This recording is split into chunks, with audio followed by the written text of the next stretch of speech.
ya saka musu tsoro a zuciya, amma fa ba manufarsa kenan ba. Manufarsa shine ya nuna ma duniya haɗin kan 'yan Nijar akan al'amarin ƙasarsu.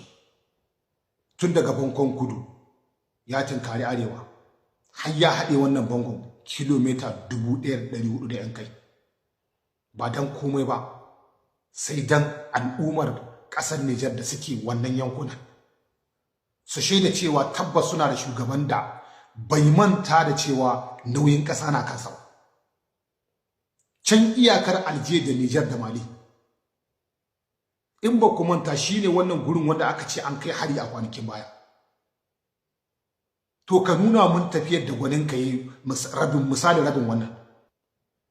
Amma abin da muke cewa nan ba ƙuri'a da 'yan Nijar yake nema ba, face jagorancin da yake nuna ma 'yan Nijar su bayyana wa duniya irin yadda suka karbi abin da ake ce ma canji, ko kuma yunkuri na farga daga baccin da suke yi a baya.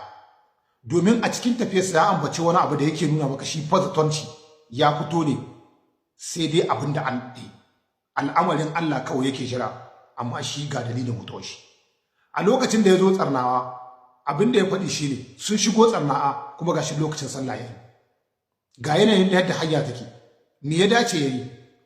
Ba za mu ce mu bar gari in muka je gaba mun yi sallah ba, yace a tsaya yi sallah saboda al'amarin Allah shi kaɗai san abinsa. Abin da yake nufi, ya iya yiwa a yi tafiya, cikin wannan tafiyar a samu haɗari wanda zai iya sa ran wani ya tafi, ko shine ko wani cikin tafiyar a tafi da bashin sallah. Wallo Allah na, ka ji farin ciki a zuciyarka idan kana da irin wannan jagoran da yake kallon al'amarinsa da Allah. Domin ya kalli al'amarin shi tsakanin shi da ubangijinsa, ya fi ya kalli al'amarin tsakaninka da shi. Ko ɗa kake da shi, idan ɗanka na tsoron Allah, to za ka samu kyakkyawar biyayya a wurinsa. Ko mata kake da ita, idan tana tsoron Allah, to za ka yi tsammanin kyakkyawar biyayya a wurinta.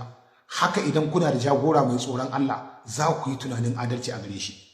Abin da nake so zuwa yanzu duniya ta gane, 'yan Nijar fa sun bayyana cewa tsintsiya ce maɗaurin ki ɗaya.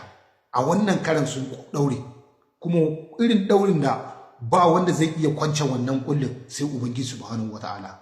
Kuma bari in gaya muku su da nasarar nan, abin da yasa aka cimma wannan matakin, hakurin da kuka yi ta yi da azabtarwar da kuka yi ta gani a baya, wannan shine.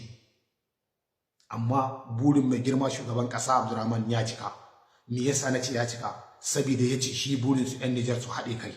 Kuma yau 'yan Nijar a wannan tattakin sun nuna ma duniya kansu a haɗe yake, kuma sun haɗa kan.